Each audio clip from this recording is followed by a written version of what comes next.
أعوذ بالله من الشيطان الرجيم. بسم الله الرحمن الرحيم.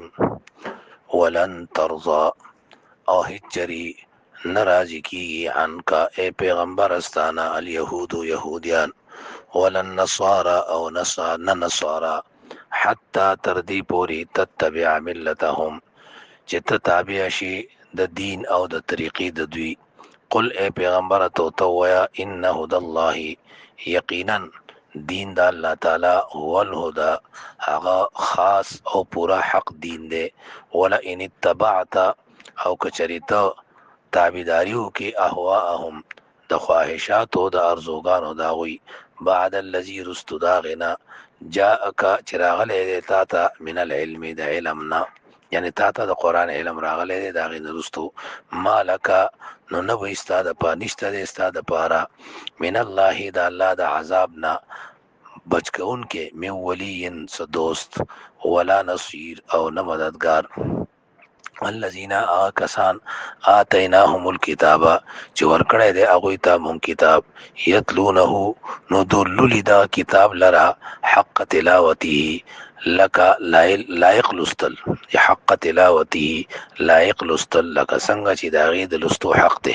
اولئک دا کسان دي یؤمنون به چې ایمان راوړي په دې سره او من یکفر به نو چا چې کفر وکړو په دې کتاب سره فاولئک هم الخاسرون نو دا کسان چې دي دا تاوانیان دي او زیانکاری دي.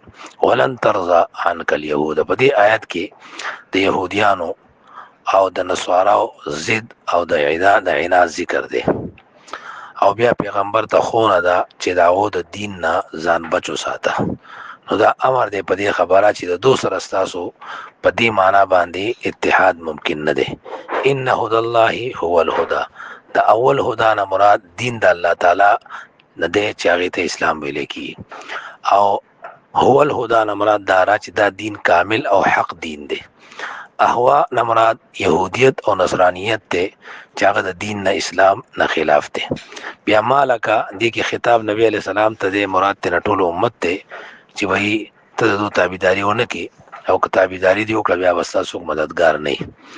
الذين آتيناهم الكتاب پدې کې دریم امر دی او د مخکنی کتابونو نه دلیل نقلی الله پیش کړي هغه کسان ته چې څوک منون کړي نو دا کسان چې منون کړي او حق اهل کتاب دي نو هغه د دې کتاب تلاوت کوي لکه څنګه چې تلاوت حق دی.